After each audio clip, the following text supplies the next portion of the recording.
എസ്.എഫ്.ഐക്കെതിരെ ആഞ്ഞടിച്ച് പ്രതിപക്ഷ നേതാവ്. കളമശ്ശേരി പോളിടെക്നിക്കിൽ വൻ കഞ്ചാവ് ശേഖരം കണ്ടെത്തിയ സംഭവത്തിൽ എസ്.എഫ്.ഐക്കെതിരെ ആഞ്ഞടിച്ച് പ്രതിപക്ഷ നേതാവ് വി.ഡി. സതീശൻ.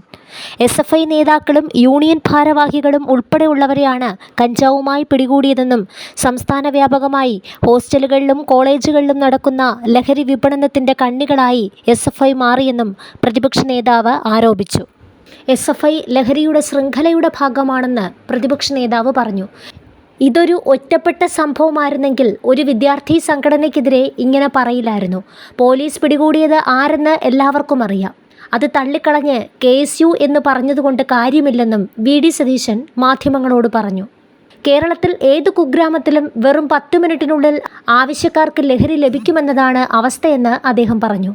എക്സൈസ് വകുപ്പ് ഈ ഘട്ടത്തിൽ ബോധവൽക്കരണ പരിപാടികൾ നടത്തുകയല്ല വേണ്ടത്. അത് മറ്റ് വകുപ്പുകളെ ഏൽപ്പിച്ചിട്ട് നടപടികൾ എടുക്കുകയാണ് വേണ്ടത്. ചെറിയ അളവിൽ കഞ്ചാവുമായി പിടികൂടുന്നവരെയല്ല, മറിച്ച് ലഹരിയുടെ ഉറവിടത്തിലേക്ക് എത്തിച്ചേരാൻ എക്സൈസിന് കഴിയണം. ദക്ഷിണേന്ത്യ മുഴുവൻ വ്യാപിക്കുന്ന അന്വേഷണങ്ങൾ നടക്കണം. കേരളത്തിലേക്ക് സ്പിരിറ്റ് എത്തിച്ചേരുന്ന ഉറവിടം കണ്ടെത്താൻ കഴിഞ്ഞപ്പോൾ മാത്രമാണ് കേരളത്തിലേക്കുള്ള സ്പിരിറ്റിൻ്റെ ഒഴുക്ക് നിന്നതെന്ന് ഓർമ്മിക്കണം. കൃത്യമായി നടപടിയെടുത്തുകൊണ്ടും പൊതുസമൂഹത്തിൻ്റെ കൂടി പിന്തുണയോടെയും മാത്രമേ ലഹരി ഒഴുക്ക് തടയാനാകൂ എന്നും വി.ഡി. സതീശൻ പറഞ്ഞു.